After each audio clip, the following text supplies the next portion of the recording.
So Rabbi, I just want to begin by talking about this week's sponsorship. So we have Moshe Mails is sponsoring in celebration of our cameraman's recent engagement, like last night. Mal Tov to Yonatan and Bracha, and it should be Zoicha to build a Beit Nem B'Yisrael. And another sponsorship from Shalom Snyder, celebrating the birth of a new baby boy of Shalom and Toby Fine. And they should be Zoicha, Lachnisai, Kupatay Mait Toivim, and Bebrisai Be'itim Izmanai. Anyone else who would like to do sponsorships to help out the Rabbi and the Yeshiva, go to afine, F-I-N-E, at ohr.edu, afine at ohr.edu. All sponsorships are really, really appreciated. Thank you. So, Rabbi, we took a 2-week hiatus, but it wasn't really a hiatus because it was this year on Hanukkah. But I invested way too much time on this brain testing not to get to the end of it. So you're going to have to. It's all very exciting stuff, actually. So maybe another year or two or three about this issue, and we're going to get really close this time to what. So far, we've been skirting the issues. Again, let us just recap a teeny bit. So the question was, a chicken without a heart, a healthy chicken. A girl shechted it, it was a totally healthy chicken, and she didn't find the heart. Seemingly, the Shulchan Aruch said that should be a treifa. You figure that'd be a pretty bad malady not to have a heart. And that's what the Talmidim of Chacham Tzvi paskin, no heart, a treifa. Chacham Tzvi walks in and says, you guys are really have a low IQ. What's the matter with you? How in the world can you think that there's no heart in a chicken? It's impossible that you have a healthy chicken that has no heart. It's impossible. And he says, I don't care if Eidim come and say there was no heart. It can't be. Even if Eidim says there's no heart, it can't be. Because there's no way that there's a healthy chicken running around, totally healthy, totally robust, and doesn't have a heart. Impossible. The Shulchan Aruch brings such a case. No, the Shulchan Aruch talk about a very, very sickly chicken. Maybe a very, very sick chicken that's half dead, and they shecht it and has no heart, maybe. Or the Shulchan Aruch talking about where you ripped out the heart a second before you did a shechita. But there is no way that a healthy chicken who is robust and running around didn't have a heart. So again, the Chacham Tzvi says even if there are Eidim that say that the chicken had no heart, we would throw them out of court. We would send them to an insane asylum. Impossible. Okay? Sounds good. So, we're going to have to go through quickly. We actually never went through the people who argue. We never actually talked about what the people who argue, what they hold. So, there's going to be two schools of thought. One school of thought is going to be the Chacham Tzvi in principle is correct. Impossible to live without a heart. But still we'll believe the Eidim. We're going to make some type of story up to explain the situation. There's going to be another school of thought that's going to say, no, you can live without a heart. I know a lot of heartless people out there. You can live without a heart. So we're first going to concentrate on the first group. Now, the first one is the crazy Uplacey. We're finally going to talk about that tshuva that we keep on referring to. We never actually went through it. That what? The crazy Uplacey says, you're wrong. Chacham Tzvi, you're wrong. If there are Eidim, there's no way we say the chicken is kosher. If there are Eidim with no heart, there is no way we say the chicken is kosher. He says why? He says, first of all, listen. He says, even though maybe the famous Rashba, which we're going to talk more about in length. We once gave a whole shir about it. That the Rashba says a treifa, the Gemara says something that's officially a treifa dies in 12 months. And the Rashba says if Eidim come and say, no, we saw it died, it lived for more than a year, the Rashba says, you throw them out of court. If the Gemara says a treifa dies after 12 months, it's going to be dead. And the Eidim, they're lying, they don't know what they're talking about, throw them out of court. Famous Rashba. So says the Rabbi Eibshitz, even though we do find this concept of sometimes throwing Eidim out of court, that's only lechomra. That's only that we say, listen, The Halacha says it's a treifa. The Halacha says it can't live for 12 months. Eidim want to contravene, want to go against the Halacha, we throw them out. But over there we're throwing out the Eidim l'chumra, right? Over here, what do you want to say, Rabbi Yonasan? You want to say, Eidim say there's no heart. They don't know what they're talking about.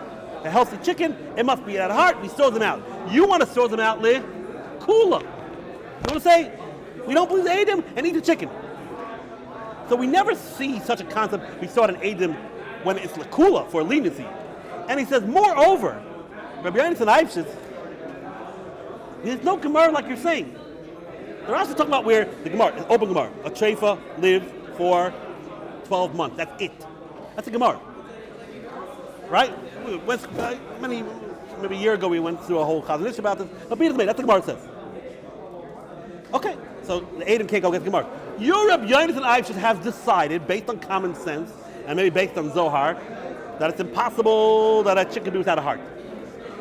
The simple halacha doesn't say that. The simple Shulchan Aruch says a chicken without a heart is a treifa, meaning a chicken without a heart could live.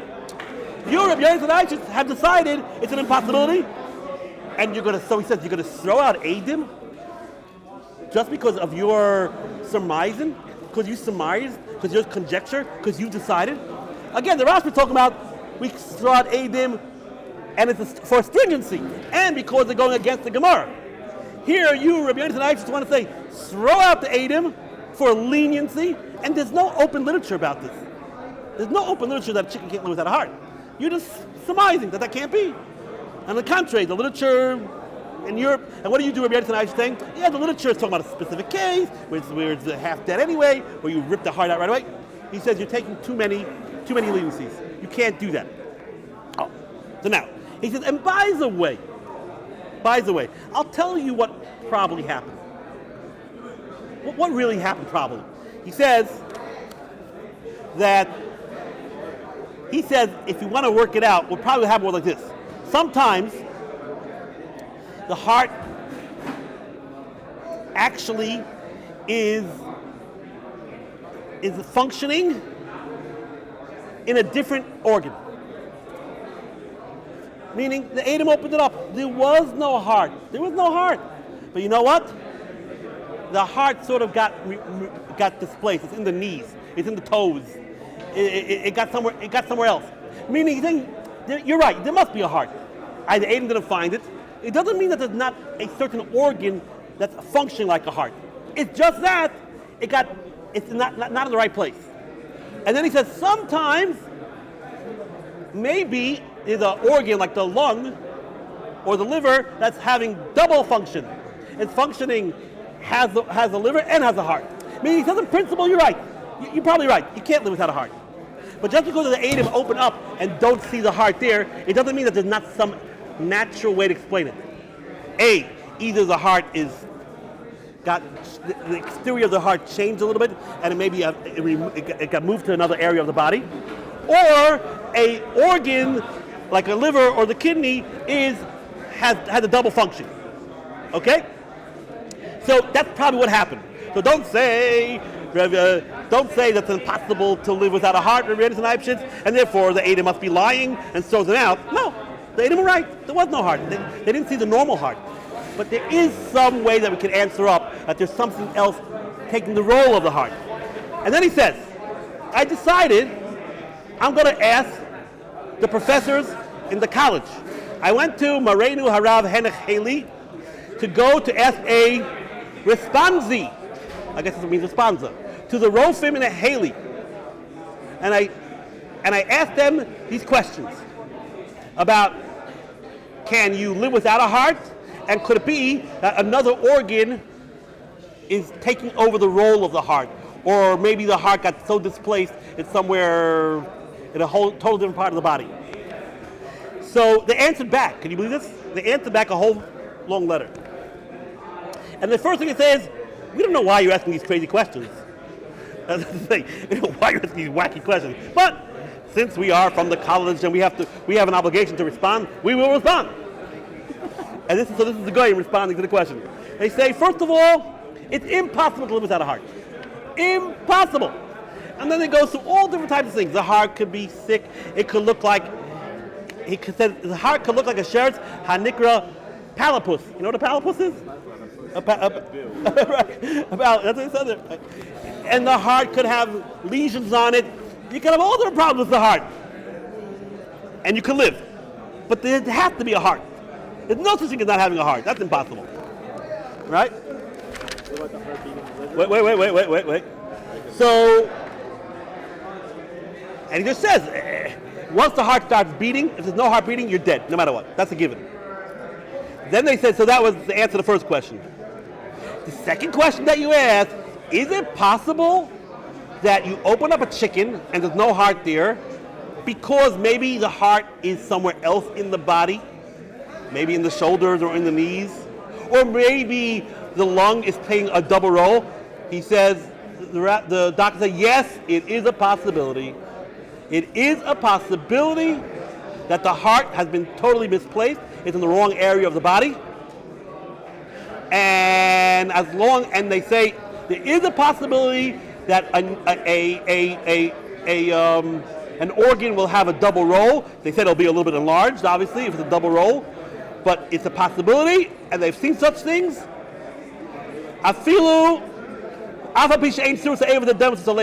Even though this other organ doesn't look like a heart at all, but internally, it says it has valves, it has arteries, whatever. Even if it's found somewhere else in the chest, okay, I said it's found in the toe. They didn't go that far. but yes, that is possible. That is possible. So there you go. There you have it. If Yeshivat Ohr Somayach says, here's the answer to the biggest problem of the century. How is it possible that the Adam opened up the chicken and there is no heart? You can't live without the heart. So Yeshivat Ohr Somayach says, put the Adam in jail. They don't know what they're talking about. Now Yeshivat Ohr Somayach, it's Chacham Tzvi. Chacham Tzvi says, throw them out. They're a crazy place. Yeshivat Ohr Somayach says, no. There's a very simple solution. They were looking for a heart, and it was there, but just in a whole different type. It looked exteriorly, its optics were totally different. It was either in the toes or it was in the lung, right? That's what he says. So this is where the tshuva of Rabbi Yochanan Eibschitz, who argues on the Chacham Tzvi, he was 60 years younger than him. He was much younger than him. He said, first of all, you have no right to go against the Adam if it's lenient. Meaning, everyone agrees at this point. Yeah, if there's a real reasonable reason to think that the heart got lost, there was a cat there, fine. Because this is rare. It is rare. No one disagrees that if there's a plausible reason what happened, we say the heart got lost and the chicken's kosher. But if there are Adam who said we checked it from the onset, so Chacham Tzvi says throw out the Adam, and Rabbi Yochanan Eibschitz says no, you have no right to throw out Adam. And he says probably this is what happened, that the heart has actually got relocated in another place. The exterior looks different. It's in the lungs. It's in somewhere else. Oh. Now we actually have till this day, my friends. If you want, you can go into an airplane right now, and we can go to the London Museum. Very famous museum called the London Museum. And in the London Museum, they actually have the original Crazy Placey that Rabbi Yaakov Emden owned. Meaning, the Crazy Placey was printed, again, Rabbi Yaakov Emden and Rabbi Yochanan Eibschitz were like 6 years apart. Rabbi Yaakov Emden was a little younger. And we said, what did I, 1697. And right before the Yochanan Eibschitz died, he printed up the Crazy Placey. So Rabbi Yaakov Emden actually has a copy of the Crazy Placey. And we actually have his copy. So you're going to go there now, and you're going to open it up, and on this tshuva, Rabbi Yaakov Emden doesn't have very nice words to say about it. He says, you're an upstart, who are you starting up with my father? You got the whole world against my father, and then he really rails against it that he went to Goyim. This is where you get, yeah, you're the rabbi, sure you're a rabbi. You go to Gentiles to figure out the answer to your questions. Right? That's his critique against Reb Yaakov, the Crazy Placey. He was very upset that he went to Goyim. Now, me personally, I don't understand what he's upset about. I mean, why can't you go to Goyim to find out about physical reality? I don't know what he was so upset about. The only thing I can think about is for Treifus, Treifus was a known thing, don't go to Goyim. Don't ask Goyim about Treifus. Leave them out of this. Read the May. This is, according, I'm not going to repeat the 8 tshuva we gave, but this tshuva was what got the Yaivitz got Rabbi Yaakov Emden upset, it got his raised his hackles, it got him his ire, and from that everything else developed. Okay, now Reb Ziskin. So, but this is an important point. He did agree in principle you can't live without a heart. Reb Ziskin, who was, if you remember, I'm sure you do because you all chazan my shirim, was the arch nemesis sort of also of Chacham Tzvi, because they were the ones who were fighting who should get the position in the three communities. So Ziskin also has a tshuva. He basically says the same thing. You can't go against Adam if Adam says there's no heart. Is it possible to live without a heart? No, you can't live without a heart. You can't live without a heart. So, what's going on? So he quotes a Gemara in Gittin, that the Gemara in Gittin talks about there was a goat. So if you ever learn Gittin, which is what we're doing, you're not doing it, we're learning Gittin. So there are 3 blot in the 7th paragraph talk all about a type of medicines, type of refuahs, right? Mishach, Kodaikas, the whole thing. In that Gemara, it's impossible to read. Everyone skips basically because it's really like impossible to read. But basically over there it says, it's talking about using a blacksmith's oil, water, right? You ever go to blacksmiths, what do? The hot instrument they put in water, sometimes it makes it, to cool either the metal or to make it constrict, but he doesn't make. So it's a big medicine in the Gemara here is the blacksmith's water. You don't want to go home without it, right? Castor oil and the blacksmith's water. So it says over here, it's talking here about the spleen and how the spleen could be cured by this blacksmith's water. But he says if you take too much of it, it's not a good thing. He says that there was a goat that drank the blacksmith's water, and then they shechted it, and it had no spleen. So basically, what is the Gemara saying here? Is sometimes you could take a poison, you could drink something that all of a sudden it makes it, whatever the reason is, a certain organ will totally disappear. So there it's talking about blacksmith's water and the spleen. But it's just saying, or Moshe is saying, it could be there was a healthy chicken, a wonderful chicken, but right before you checked it, it drank something.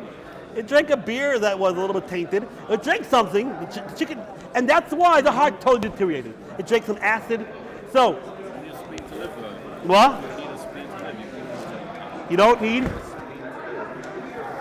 Yeah, it's not what we're talking about that. It's not talking about that. You're right, you don't need a splinter. Of course you don't need a splinter. That's not what we're talking about here. We're talking about here this concept that you see in the Gemara, you could drink something and instantaneously the organ goes away. So Ziskin says, of course you're right, Chacham Tzvi. You can't live without a heart. So why is this chicken so healthy and so robust without a heart? Right before he shechted it, he drank something that basically caused the heart to disintegrate. That's where but the point is the same thing. The point is, you have Aiden here.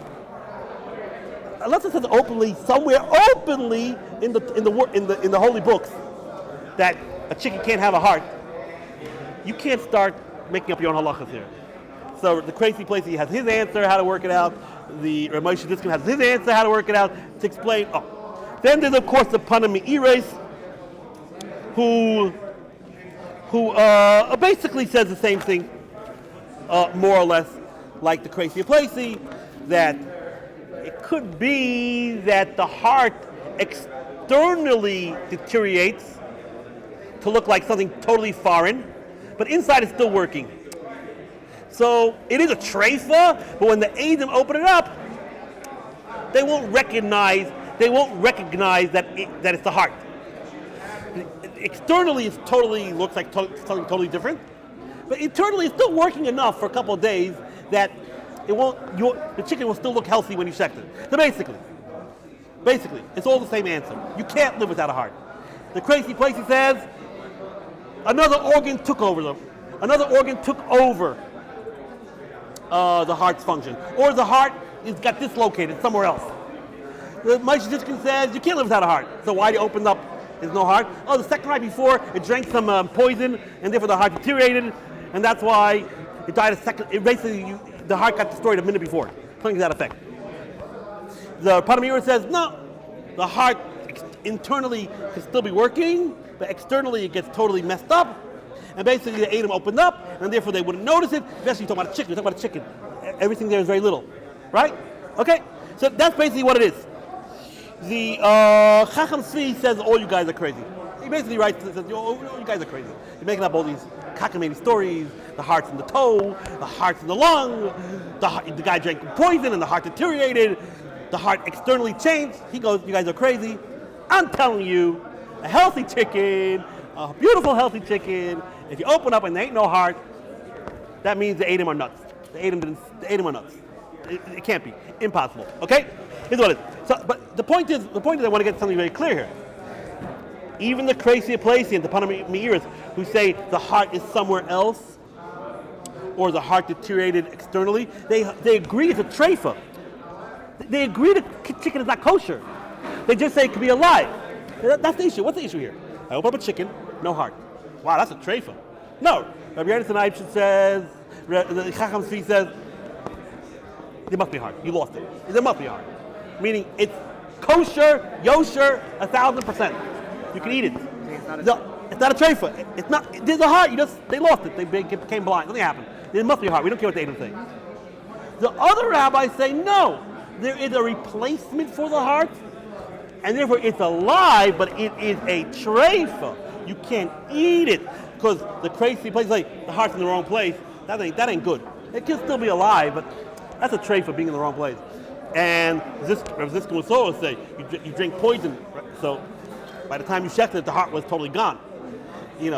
Or the Panamir would say, yeah, the heart is still functioning internally, but externally it doesn't look like a heart anymore. Well, that's going to be a treifa. So therefore the Adam opened up, didn't see the heart. There must have been something else that represented the heart, but it's not a healthy heart in that sense. It's something weird. So therefore, it is going to be a treifa. Okay, now.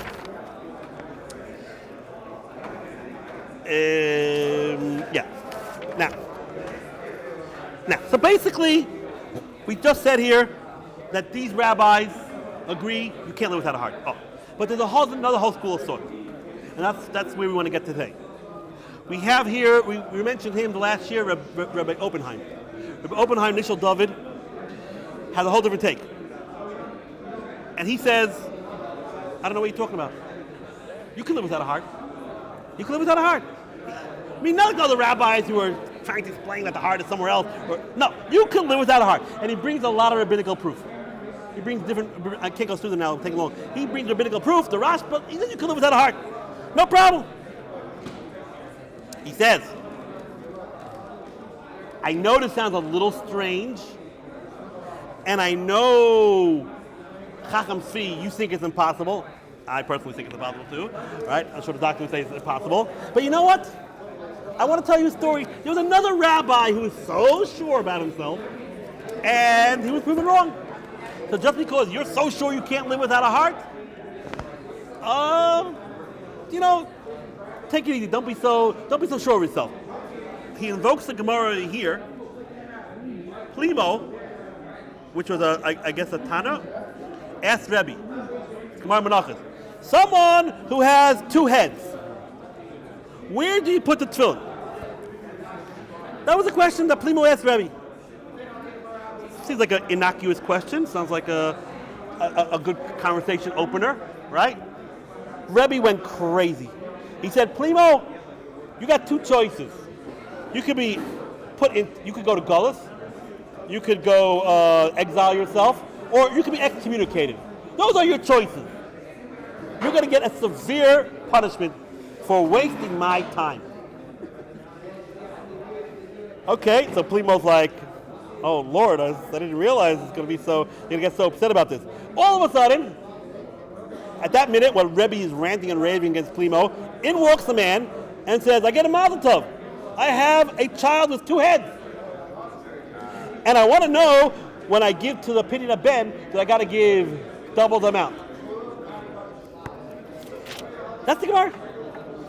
So what is the Gemara saying here? Rebbe was so sure of himself, it's not possible that he could be born with two heads. Impossible. And God wanted to send Rebbe a message. What's the message? You could be born with two heads. It's a possibility. And don't be so sure you know about everything in life. And the Gemara implication is that it's not a nest. That's the point. It wasn't like some type of nest. And Rebbe humbly got humbled. He got some humble pie, they call it. He got humbled. the Tosfos brings down that this was actually happened before. It happened in Shlomo Melech's time. What happened was there was a two-headed man married a one-headed woman. That's what happened. A two-headed man married a one-headed woman. I wonder if he got like two talasim for it by the wedding. I'm not sure. But that's what it was. A two-headed man married a one-headed woman. And what happened was they had children. They had two children. One had two heads, and one had one head. So if you do the calculations, they had three heads and two bodies, right? That's what it was. So again, you see the chasana? So basically you have a two-headed man and a one-headed man. And what happened was the parents died, and they wanted a Yerusha. So the two-headed man went to Shlomo Melech and said, I get double. I got two heads. And the one-headed man said, no, you're just one person with two heads. You're just a little overweight. No, that was a fight. It was a fight with Shlomo Melech. The two-headed man wants double portion. So what does Shlomo Melech do? He says, we got to figure out, is this two-headed man considered two separate people or one separate person? How do you look at him? So basically he covered one of the heads with a mask, and then he punched the other head in the face. And he wanted to hear if the other head would scream. When he punched head A, and he wanted to see if B would realize that he punched A.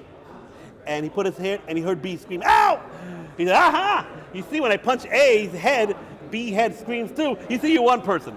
That's Shlomo Melech's ingenuity to figure out that they're considered one person. Being the May. The Nishal David Oppenheim says to the Chacham Tzvi, and basically to me too, don't be so sure of yourself. You're so sure you can't live without a heart? Rabbi was so sure you can't have a guy with two heads. So and therefore, he's just showing that just because you think something doesn't mean you're right.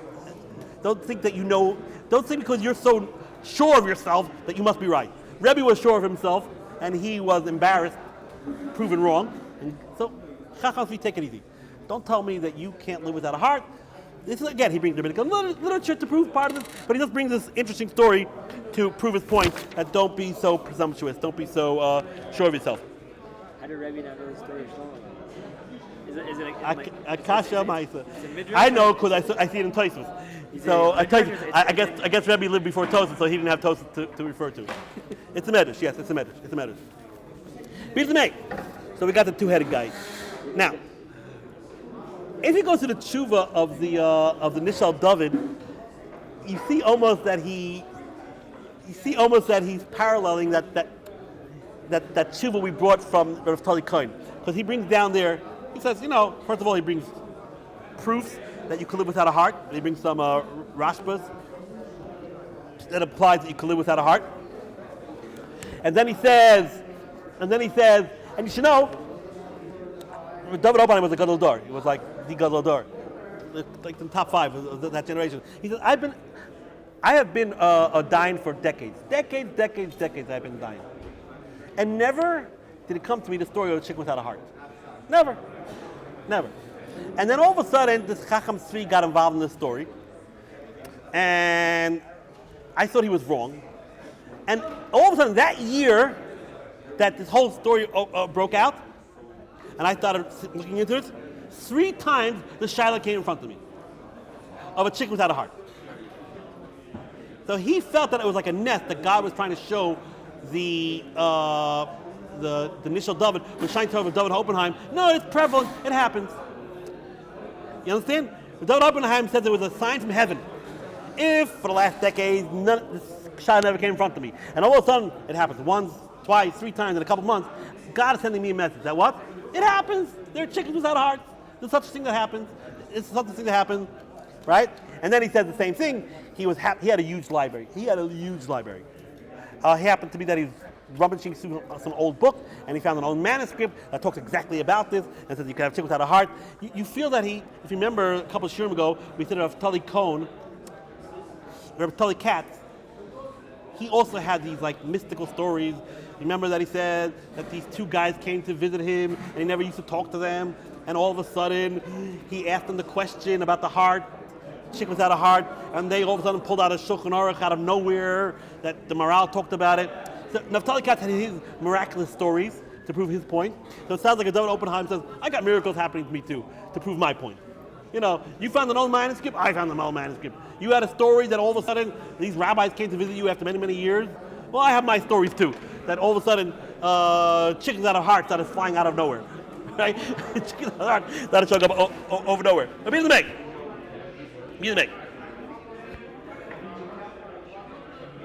Then things get nasty. Why? What goes wrong?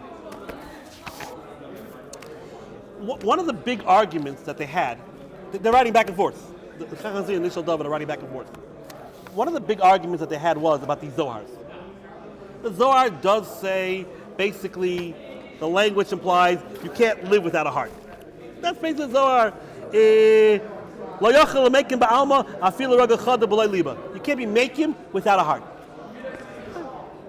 The first initial David says, you know, you really shouldn't look at Zohar to figure out halachas. You know, especially not to be makel against Adam. You have to understand, the Chacham Tzvi is taking this to the hill, that you could, even against Adam. Then he says, by the way, I don't know what the raya is. The Zohar is talking about people. Yeah, maybe a person can't live without a heart. But an animal could. And he says, you know that the heart is a source of emotions for people, the source of intellect for people. So yeah, a person can't live without a heart. That's what Zohar's talking about. We're talking about a chicken. The chicken, there's no intellect in the heart but a chicken. So you can't compare the physiology or the biology of a person to a chicken. Yeah, Zohar says you can't live without a heart. A person can't live without a heart, let's say. What does it got to do with the chicken? Right? And here they start going to town. They start bringing riots left and right. So the Chacham Tzvi says, what are you talking about? There ain't no intellect in the heart.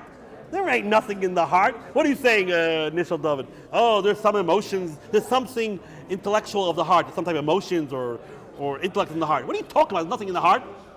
And he brings a million midrashim. And Nishal David says, no, you don't know what you're talking about. And he brings a million midrashim and psukim. Leiv maskil, the heart, you're not going to be too smart to know. It says many times that the smart heart, the understanding heart. So from the simple reading of the scripture, it does imply that the heart actually has some intellect in it. So again, that's step one. The Chacham says, I have a Zohar, says you can't live without a heart. Says the Nishal David, yeah, that's by a person, because the heart has so much. It represents or has in it intellect and understanding and emotions, but that has nothing to do with the chicken. And that has nothing to do with chicken. And the Chacham Tzvi says, no, don't be ridiculous.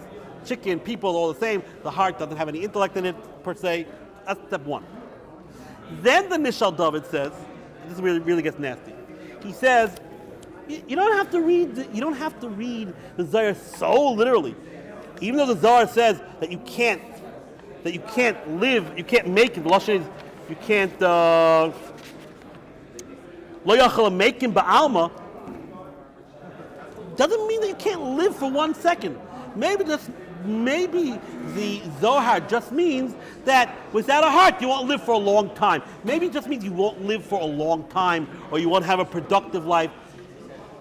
You're reading the Zohar, the Chacham Tzvi is reading it, you can't live for a second. You don't have to read it that way.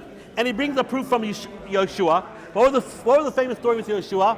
When the Meraglim come in the first time to scout the land, so who do they meet? Rachel the Zayner, right? And she strikes a deal.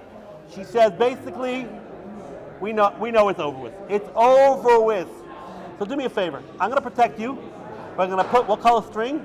I'm going to put a red string on the window, so when you attack us, don't kill my family. And the spy said, okay, since you were so nice to us, we're going to let you live, right?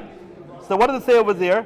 When Rachav is talking to the spies, he says, we know it's over with. Vayimas l'Ravenu v'loy kama oid ruach b'ish.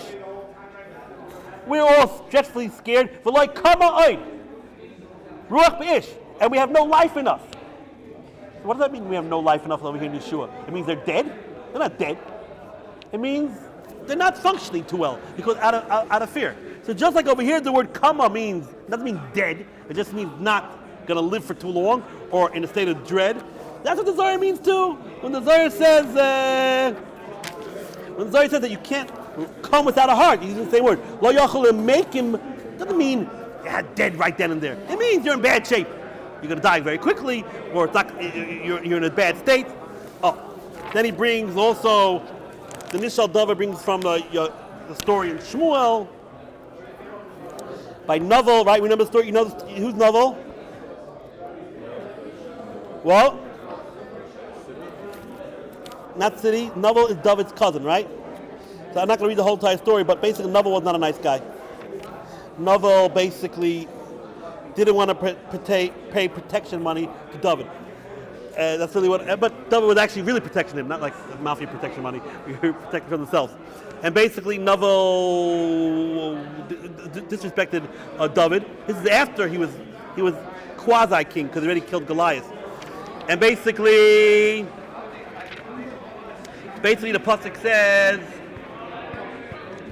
that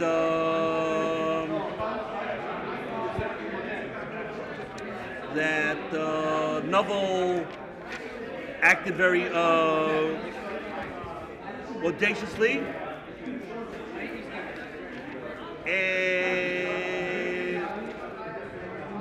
and then Abigail, who eventually married David, tells Novel, basically Abigail interceded and got David not to kill Novel. Novel was all drunk. The next day he wakes up, but his wife Abigail tells Novel, I saved your life because David was about to kill you. But Yamas Liba Bekir boy, and Novel died in his heart. Who 11? It was like a stone, and it says by he considers Yamim after 10 days he actually died. And they say that says Yamim talking about a Sesi Mechuva. If you remember that, read the Meg. He just brings up a scriptural proof that when it says someone dies, it doesn't have to mean actually dead, because it says he died in his heart, and it says he died 10 days later, right? So the Nishal David is saying, listen, Chacham Tzvi, you shouldn't be talking about Zohars in the first place. The Zohar that you quote could be talking about a person, it doesn't have to be talking about an animal. Second of all, even if the Zohar itself doesn't have to mean exactly, literally, without a heart you die right away. It doesn't have to mean that. It just means that without a heart you're in bad shape, and it brings a scriptural proof for that. On this, the Chacham Tzvi goes to town, and he invokes the famous story with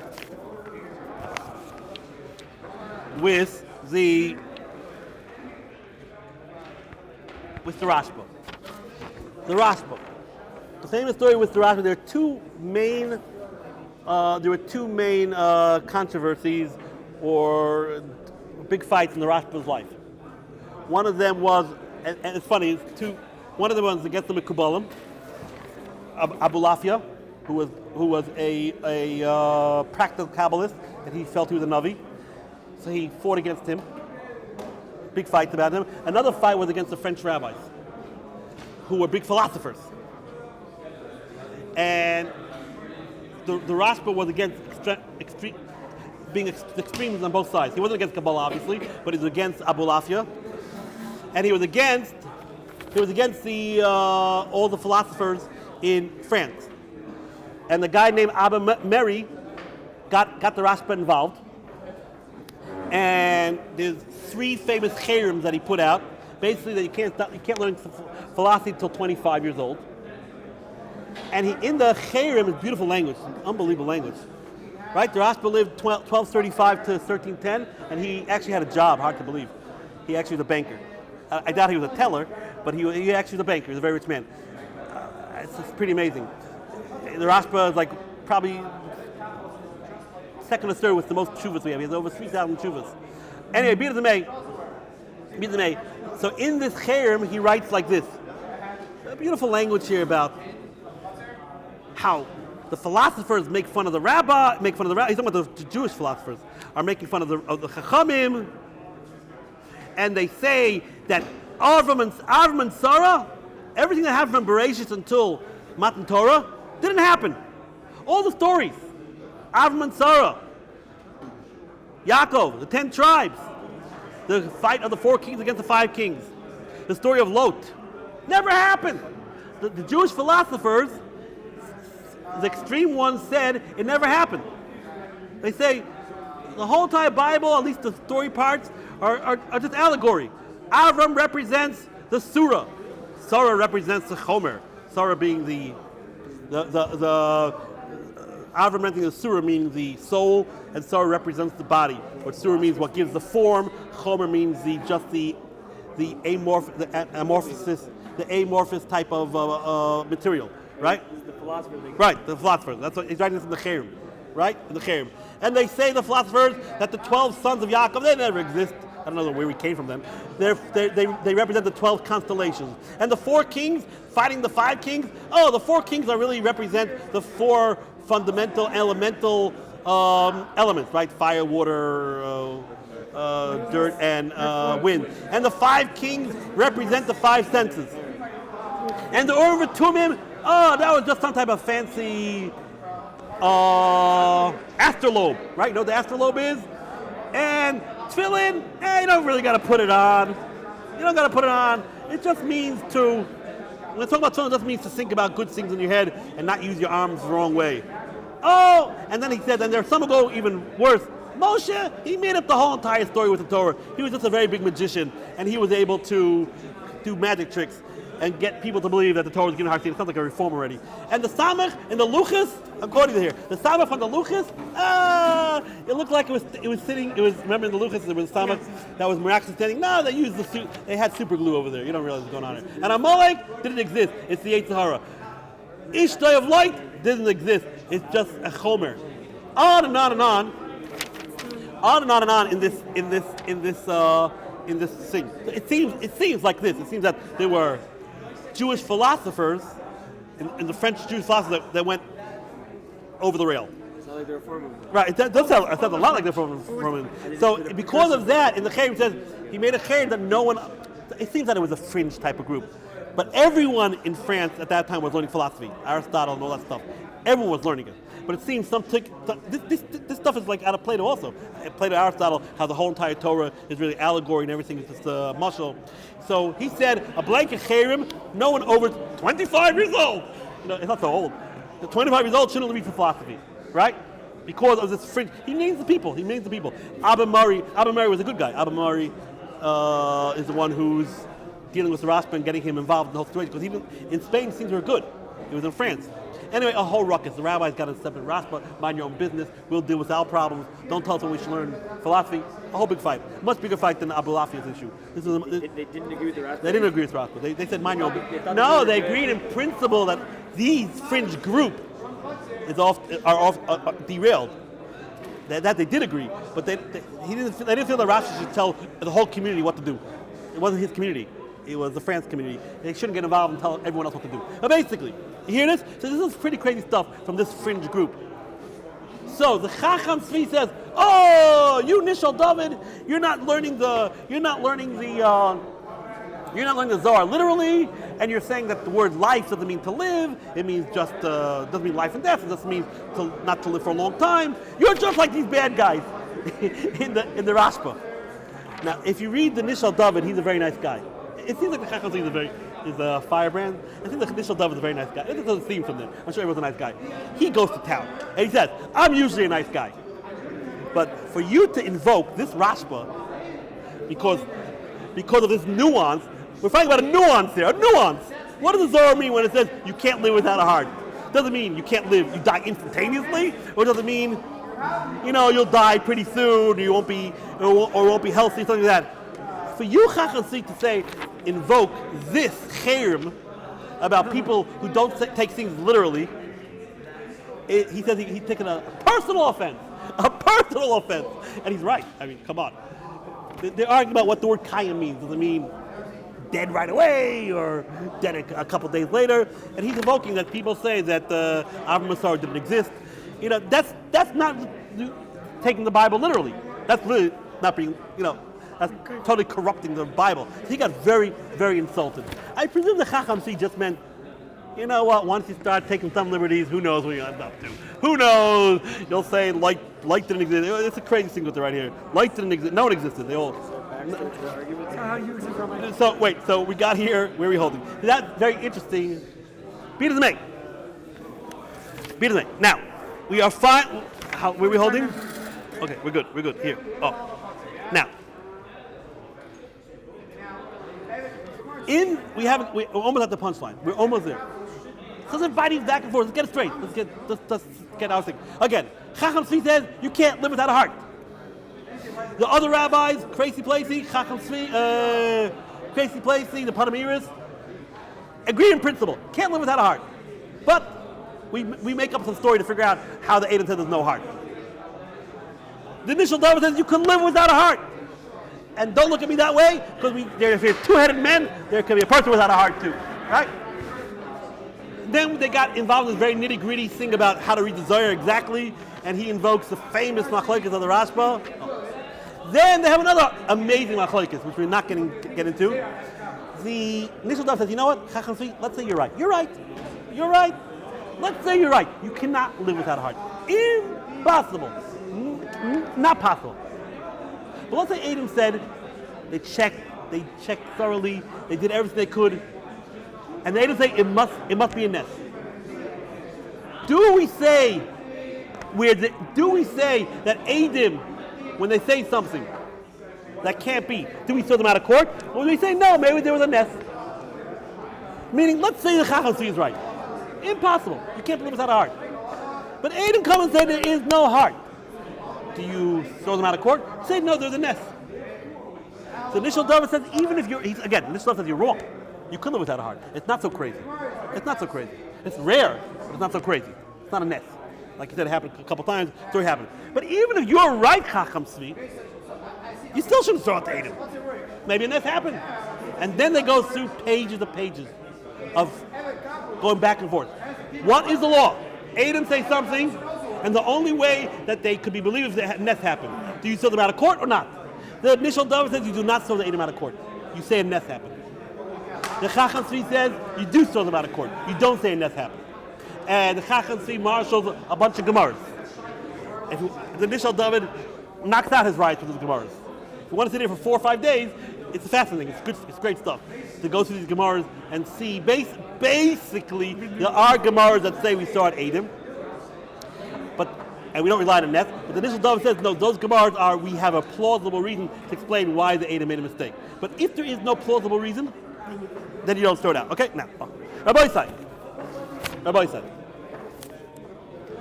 Now we finally get to the crux of the issue.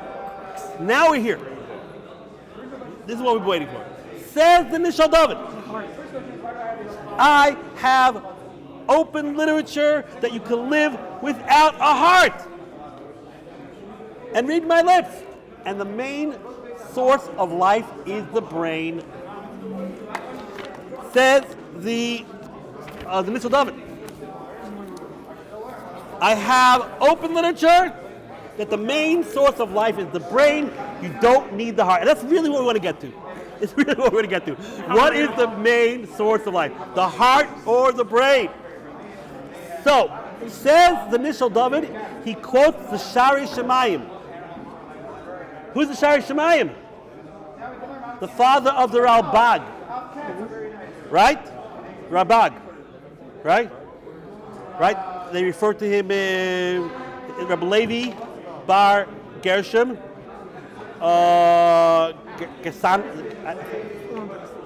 Gersonites or Gersonides, which means basically the son of Gershom. Like Nachmanides means, right? Maimonides, like why do you call Maimonides or Maimonides? Why do you call Maimonides? He wasn't Maimon. His son, in Latin, when you say the D at the end, it means the son of Maimon. The Ram was the son of Maimon. So also Gersonides, I think is what you pronounce it. He was the son of Gershom, right? And if you really want, you can go to the moon right now. After you go to the London Museum, go to the moon. There's a crater named after the Ralbag.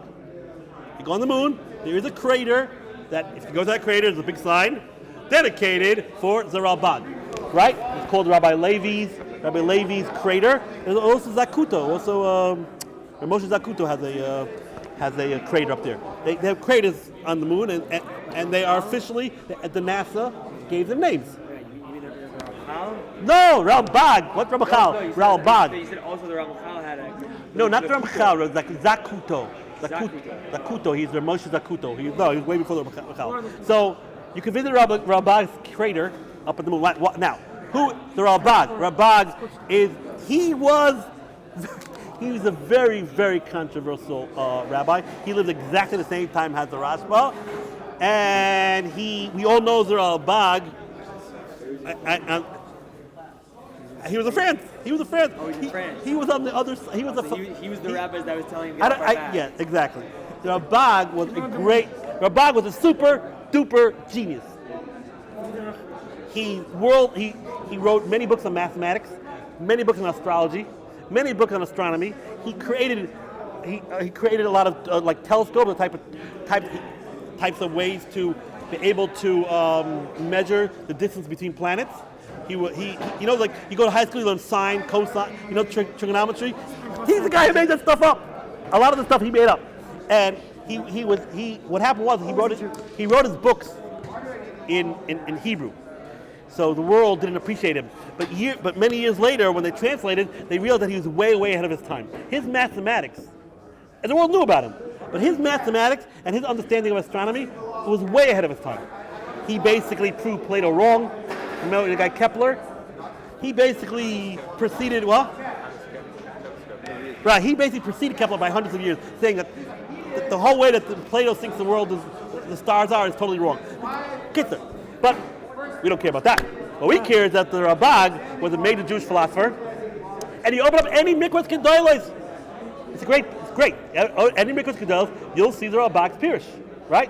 But you won't find him. He also wrote a major pirush on the Torah, but you won't find that in the mikvahs kedolos because he was extremely controversial in his philosophy. He believed. Only now we find them? Yeah, you could find it, but they didn't print it in the mikvahs kedolos itself.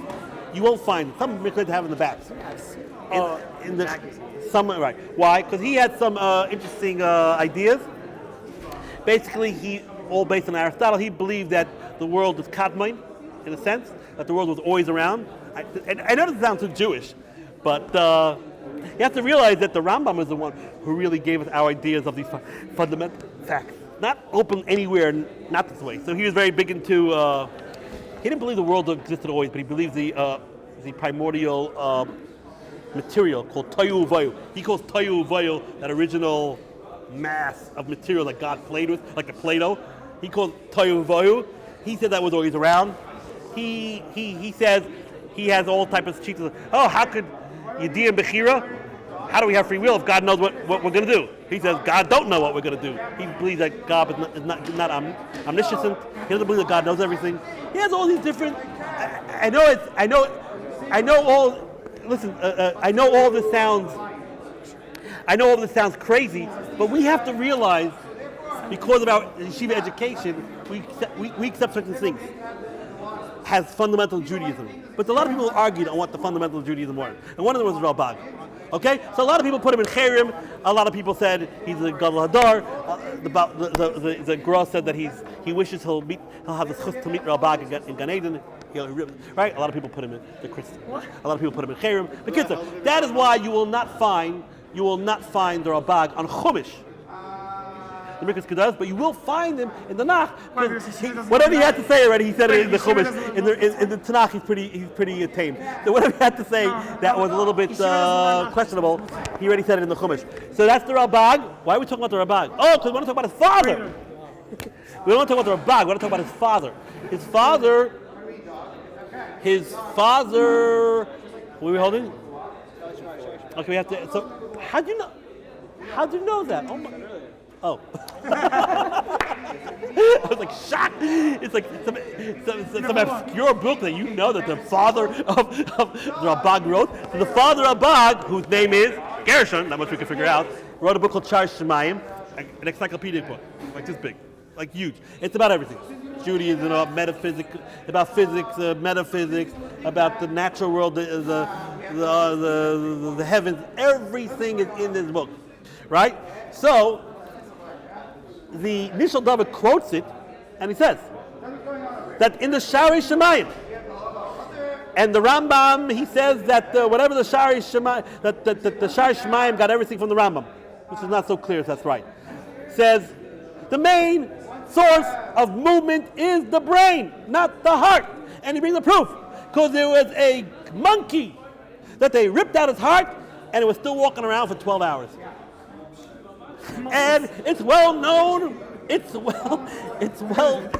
well known that the birds, that the trappers, the birds, would rip out his heart, and they would still fly for a while. And he brings other proofs that all these are well recorded. You can take out a heart, and the animal is jumping up and down, right and left, moving all around. So you see here, this is a Shari Shemayim, right? He's quoting the Nishal David, he's quoting the Shari Shemayim. So you see, wait a minute. What? Where's the Shari Shemayim getting this from? He lived. He saw it with his own eyes. So if you open up Shari Shemayim, he's quoting all the philosophers. It's a philosophy book. So he's quoting all these philosophers. They're talking about this. We see philosophers about, in the good old days, philosophy meant everything. It meant science also. In the good old days, philosophy meant everything. Metaphysics, physics, everything.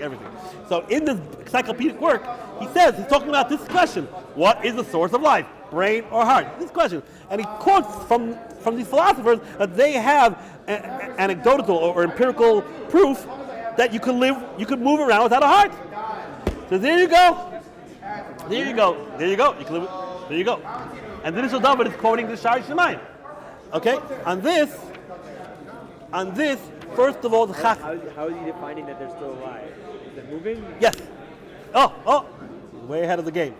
That's the way he's defining. Yeah, the movement is muscles. But now, we're not gonna have time. I have to go. This is really where we want to get. This is really where we want to be at. And by the way, all of this where we want to be at is not the issue at all. The issue is going to be a total different issue, but this right now is the issue. So he says the heart, brain. So first of all, the Chacham Tzvi says you're making a mistake.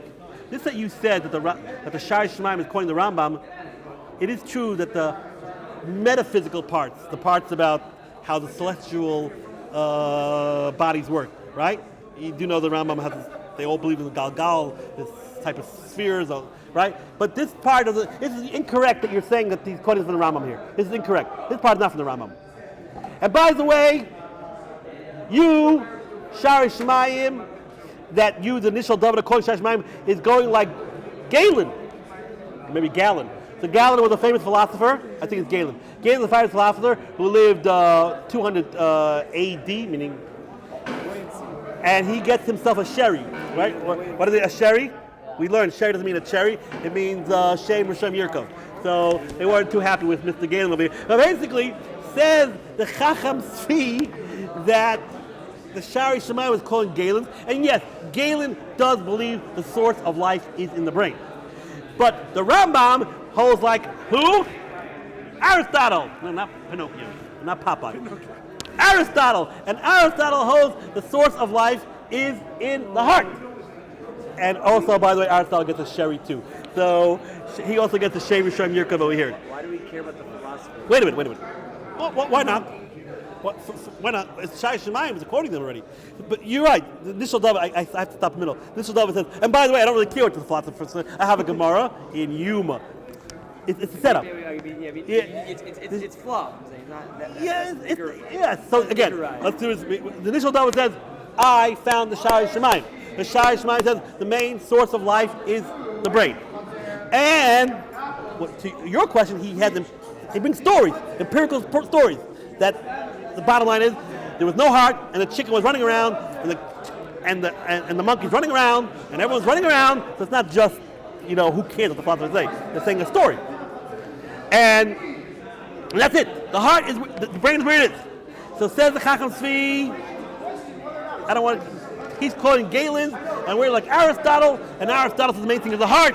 And his by the way is what you said.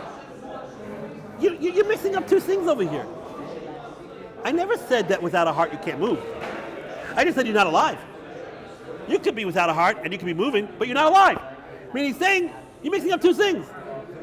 Who cares if it's moving? It's still dead. We're talking about dead here, not about movement. And he says, listen. He says, everyone knows the famous Mishnah in oilers, which we quote again. You cut off a guy's head, and even though the guy is running around, or you cut off a lizard's tail, even though the lizard's tail is flapping, it's considered dead. Meaning, we see that just because you're running around and moving doesn't mean that you're alive. So says the Chacham, I don't care if it's moving around without a heart, it's still dead. Right? And then he says, it's an open Gemara. It's an open Gemara. The Gemara says, when you find a dead person, so we know the law is, he gets to be buried right there and then, called makes mitzvah. The Gemara says, what happens when you find a body here and the head 10 feet away? Where do you bury the guy? Do you bury him where the head is or the body? So Rabbi Kiel Paskins, you bury him where the head is. Why? Because you say he died where the head is and the body ran away. That's what he said. We passed like that. The other man, the other holds, no, the body died here and the head rolled. And the Kiel says, no. The head is where he died. And why is the body over here? Why is the body over here? Because it went to dancing. The body had to. So he wants to prove from here that you see from here what? It doesn't make a difference if it's moving. It doesn't make a difference if it's moving. It's still dead. So Chacham says the main source is the heart. Oh, we're gonna end right here. We're finished here. The Nishal David says, listen, buddy. He says, listen. There's something called convulsions after you die. But you're not running around for 12 hours after you die. Ain't no one running around for 12 hours after you die. So, the Nishal David says, if the Shari Shemaim quotes that after you pulled out the heart of a monkey, it was running around for 12 hours, and if he quotes how a bird flew half across the universe without a heart, don't tell me, oh, he's dead, but it's just convulsions. What are they called in Hebrew? Perkus. Don't tell me it's just these last-minute convulsions. So let's put it in front of you. Ending here. The Nishal David brings the ride for the Shari Shemayim. The brain is the main thing, and he brings stories. The guy without a heart is still running around for many, many hours. The Chacham says the heart is the main thing, and this that the guy is running around doesn't mean anything. Doesn't mean anything. If you take out the heart, he's dead. This that he's running around, it's just convulsions, it doesn't mean anything. So now, my friends, we're going to end here. It would seem, ostensibly, this is the machlokes about brain death. Is the main source of life the brain or the heart? The Chacham Tzvi, who says, heart, you can't live without a heart, you must have a heart. If the Adam say there's no heart, you throw them out of court. He holds the main source of life is the heart. The Nishal David, who seems to say brain, and you can live without a heart, and it's okay without a heart, he would hold that the source of life is the brain. So basically, the Nishal David would say brain death is dead, and the Chacham would say, if the heart is still pumping, I don't care about the brain. And this is where we wanted to get to almost. After 8 shiurim. We're going to go back to this again next week, but now we got the point. We're going to go through all the 8 shiurim, not the Shabbos part, and we're going to put it all together now. Why we needed all 8 shiurim to get to this point. But ostensibly, Nishal David says the brain is the main thing, and therefore if the brain is dead, you're dead. And the Chacham says the heart is the main thing. Okay, we'll stop over here, Rabbi.